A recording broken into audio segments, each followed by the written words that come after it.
આજે આપણે બનાવીશું ફરાળી સમોસા। એના માટે આપણે આ તેલ મૂકી દીધું છે। સમોસાનો બટેકાનો મસાલો હવે આપણે કરીશું।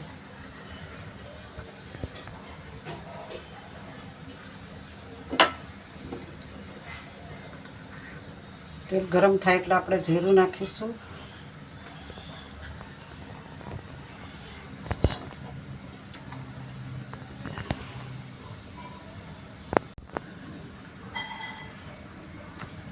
લીલા મરચાં નાખીશું।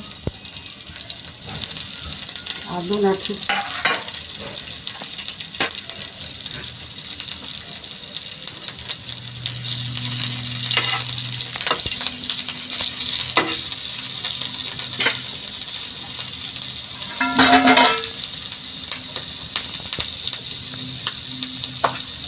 થોડો લીમડો નાખીશું।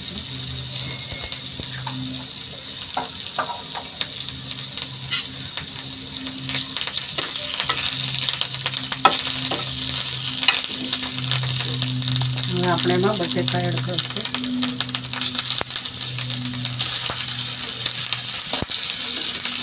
બાફેલા બટેકાને આપણે મેશ કરી દીધા છે।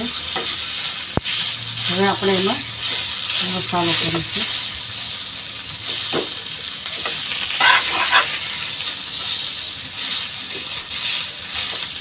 આપણે થોડી વાર ગેસ બંધ કરી દઈશું।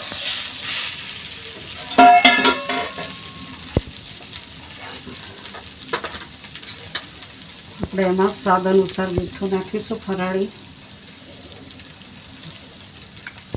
ધાણા જીરું નાખીશું।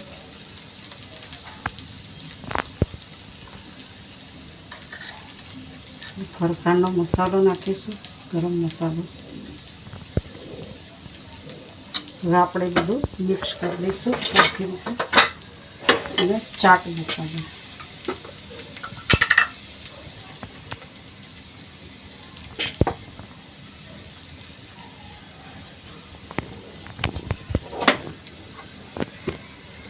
કોથમીરનો પાવડર નાખીશું। આપણે લીલી કોથમીર ના હોય ત્યારે આવી રીતે સૂકવેલી કોથમીર વાપરી શકાય।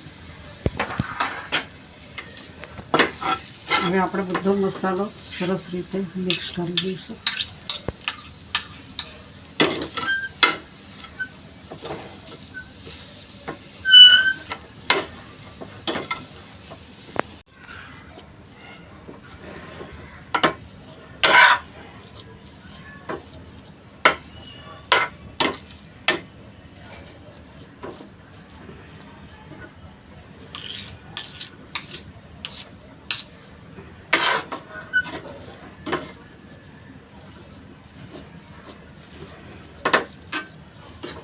હવે આપણે આને ઠંડુ કરીશું।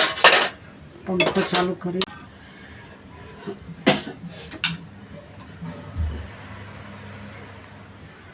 આપણે તેલ ગરમ કરવા મૂકી દઈએ। તેલ ગરમ થાય ત્યાં સુધી આપણે સમોસાનું બહારનું લેયર તૈયાર કરી દઈએ। એટલે આપણે જે સમોસા માટેનો લોટ બાંધ્યો છે, ફરાળી લોટ, એની આપણે પહેલાં પૂરી વણી લઈએ, પછી સમોસા ભરીશું। આપણે આ રીતે આપણે પૂરી વણી લેવાની।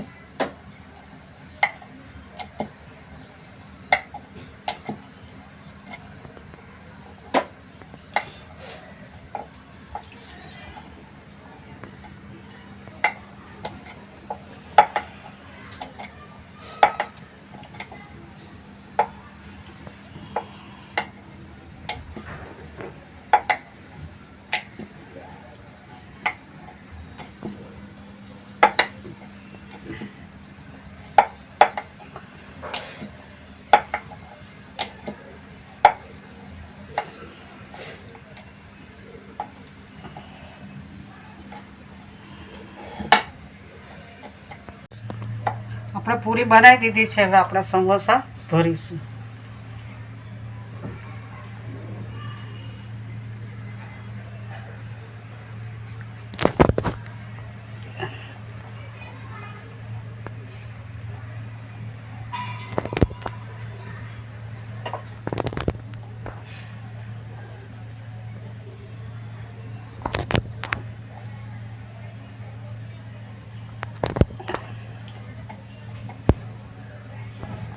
આપણું તેલ આવ્યું છે તો આપણે તળતા બી જઈશું, તળવાનું બી રાખીશું.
હવે આપણે એને ગેસ થોડો ફાસ્ટ કરીશું.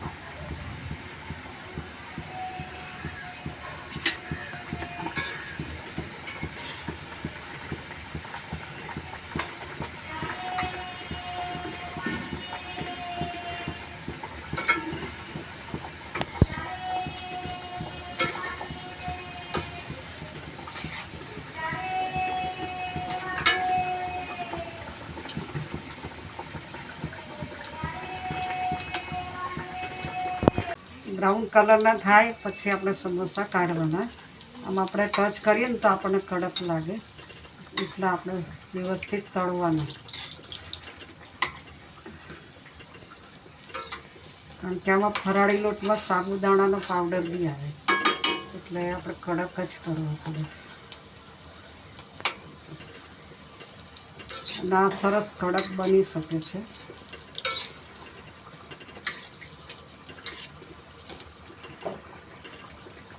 અને આને ગરમ ગરમ ખાવ તો વધારે સારા લાગશે.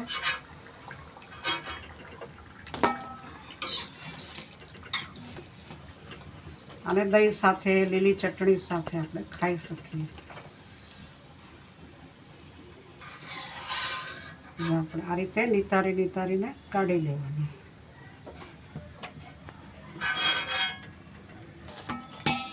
ફરાળી સમોસા તૈયાર છે.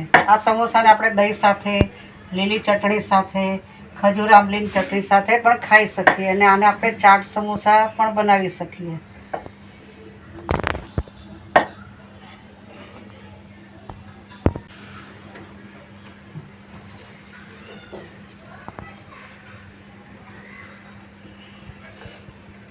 જો તમને અમારી રેસીપી ગમી હોય તો અમારી ચેનલ ધ ભાવસાર કિચનને સબસ્ક્રાઈબ કરો, અમારા વિડીયોને લાઈક કરો, કોમેન્ટ કરો અને શેર કરો.